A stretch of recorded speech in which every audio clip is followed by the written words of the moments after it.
मैं जवान हूँ, सिपाही नायक की रैंक से हूँ, सबसे लास्ट स्टेज पे हूँ मैं। देश की सेवा करने में जो हमारा सिक्योरिटी है, सिपाही है या किसी भी रैंक में हो, वो नंबर 1 है देश के सीमा पर। जब तक वो तैनात नहीं होगा, जवान सबसे आगे रहता जब तक वो तैनात नहीं होगा, अपनी जान न्यौछावर नहीं करेगा, तब तक हम स्वतंत्र रूप से सांस नहीं ले सकते। और ऐसे में आप कह रहे कि हम सबसे निचले पायदान पे खड़े हैं, आज के दिन खड़े हैं इस कंडीशन में। वहाँ पर सबसे आगे जवान ही होता है, सिपाही, उसके बाद में आगे उसके जो अधिकारी रैंक के पीछे लाइन में रहते हैं। और मुद्दा यह भी है कि सरकार के 9 साल होने को है, 10वें साल में प्रवेश कर रहा, और अब जगह है पेंशन के लिए। हमने आपको शुरुआत में बताया था कि पहले हमने अफसरों को लीडरशिप जो कमांड थी उनका भाई वो वेलफेयर के लिए थे। हम विश्वास करते थे कि हमारा अधिकारी आगे अच्छा करेगा। लेकिन जब ये आरोपी 2 निकला, जब हमारे को पता चला कि हमारे साथ में क्या खेल हुआ है, पहले हमको इस चीज़ का इतना वो नहीं था। अभी आया, देखो ना, हमने आपको बताया, उसमें आप खुद देख सकते हो कहाँ गए। श्रोता, सुनने वाले, देखने वाले, आपको जानने वाले ये नहीं कहेंगे कि आप चुनाव से पहले चुप थे, अगले साल चुनाव है तो आप आवाज बुलंद करने आए हैं। नहीं, ऐसा चुनाव का हमारा कोई वो मुद्दा नहीं है। चुनाव तो वो जब ये मांग अभी हमारे सामने आई समस्या, तो मांग उठाई है, तो अब उठाई है तो भाई वो गवर्नमेंट अपनी खुद की सोच सकती है कि भाई जब जवान रोड पे है, अगर उनकी नहीं सुनेंगे तो वो तो चुनाव में आप जैसे पीड़ित है, आप जैसे पीड़ित है, आपके तबके की, आपके कैटेगरी के कितने ऐसे लोग होंगे देश में? जवानों का जो 28-30 लाख की संख्या है, उसमें जो मेरे लेवल के हैं कम से कम है तो 20 लाख कम से कम है। लेकिन जो ये है ना, ये पूरा 30 लाख है। विधवाएं, नारियां वगैरह जैसी जवान सब शामिल हैं। वो सब देश के चारों ओर हर बॉर्डर से हैं वो सब, हर एक कन्याकुमारी से, जम्मू से लेकर कन्याकुमारी तक, उत्तराखंड से लेकर गुजरात के लास्ट कच्छ बॉर्डर तक। अंत में देश के प्रधानमंत्री और राष्ट्रपति से और सेना अध्यक्ष से अपील करना पड़े तो क्या अपील करेंगे आप? अपील हम यही कर रहे हैं कि जो देश की रक्षा कर रहे हैं सीमा बॉर्डर पे, उनको रोड पे आने पे मजबूर किया गया है। इसका खुद दिमाग लगा के सुने कि आज जवानों की क्या कंडीशन है। उसका अगर नहीं सुनेंगे तो मेरे ख्याल से देश का सुरक्षित में बहुत मतलब कमजोरी है महसूस हो जाएगी। फिर उसमें बाद में कुछ नहीं कर सकते। अभी उनको मौका है इसको सुधार करने का। आपके लिए यह जगह कभी भी किसी रूप में सूटेबल नहीं है, आपको सीमा पर होना चाहिए, और आप लोग यहाँ आके अपने हक के लिए पड़े हैं, पीड़ा उठा रहे हैं। क्या लगता है?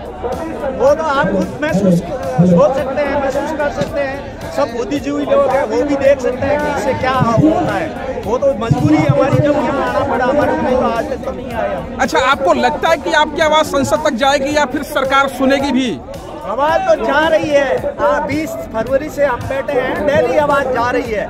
लेकिन वहाँ का जो उनका क्या है, क्या प्रक्रिया, वो तो जवान को तो मालूम नहीं है। लेकिन मीडिया है वो उनको यहाँ तक आने, पीड़ित जवानों को एकजुट करने के लिए क्या अपील करेंगे? जवानों के लिए हम रोज अपील करते हैं, उनके पास में मैसेज पहुंचा रहे हैं, घर घर जो जवान है उनके सबके सामने कि अपने साथ में ये चीजें हुई है, ये कमी है। सब जवान जागरूक हो रहे हैं, हर पूरे हिंदुस्तान का जवान जागरूक हो रहा है। आज पहले नहीं थे जितने, अभी सब जागरूक हो रहे हैं। एक बार देश के लिए नारा लगाइए, जय हिंद, भारत माता की जय, भारत माता की जय। सर, जंतर मंतर पर रोजाना जब संसद चलती है, दर्जनों लोग अपनी मांग को लेकर यहाँ बैठते हैं। ऐसे में आपकी मांग क्या है? आप क्यों यहाँ जंतर मंतर पर आए हैं? हम जो ये अभी इन्होंने आरोपी 2 लागू किया है, इसमें क्या है, पहले तो हमारे ऑफिसर के जो कमेटी वो लीडरशिप है ऑफिसरों के हाथ में थी, तो हम उनके भरोसे थे, उनके पीछे पीछे चल रहे थे। ये जब आउट हुआ, जब सबको मालूम पड़ा कि वास्तविकता बहुत ही अलग है, ऑफिसरों के लिए तो फुल बढ़ गया, हमारा है ना कुछ भी नहीं बढ़ा।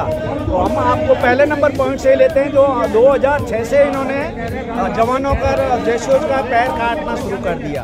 उस समय जो बेसिक पे थी एक जवान और ऑफिसर जैशों की, उसमें जवान की थी 4046 रुपये और ऑफिसर की थी 14,000 कुछ।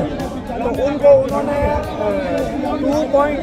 8-1 से ऑफिसर के लिए गुणा के उनकी पेंशन बढ़ गई और हमारा किया था 2.57 से, तो वहीं उन्होंने भेदभाव शुरू कर दिया। उसके बाद में 7 पे कमीशन आया, उसमें भी उन्होंने वही फार्मूला अपनाया। उस मिला के जो उस समय पे 14,600 थी, आज उनका हो गया 98,000 कुछ ऑफिसर का मिल रहा है, और हमारा जो 4,046 था वो आज के दिन ज़्यादा से ज़्यादा 19,000 रुपये बना है। अब उसको आप देख लो, उसको 14,600 को उसमें 98,000 में भाग दो, जो संख्या आती है उससे हमारा 4,046 को गुणा करो तो हमारी अपने आप 27,000 बनती है, जो 19,000 है। ये है मेन मुद्दा, वहाँ से सब बढ़ गया। ये हो गया सर्विस पेंशन का। अब आते हैं हम आपको इसमें डिसेबिलिटी पेंशन का। डिसेबिलिटी पेंशन उस समय उनकी ऑफिसर की थी 5880 रुपये, जो आज उनकी बढ़कर हो गई 75,000 नॉर्मल में। और जो किसी के वार इंजरी 100% में है, एक जवान को मिल रहा है ज़्यादा से ज़्यादा 26,000 और उनको मिल रहा 2,52,000। अब इस चीज़ को आप देख लो क्या वो हो रहा है। ये है डिसेबिलिटी इसमें है। अब दूसरा है जो मिलिट्री सर्विस पे है।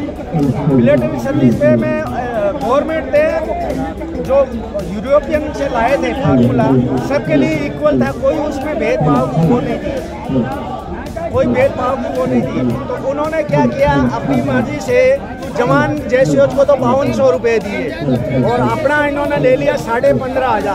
अब उस चीज़ को आप देख लो, मल्टीप्लाई करके कितना वो डिफरेंट आ रहा है, वो आप समझ सकते हैं, गवर्नमेंट भी समझ सकती है।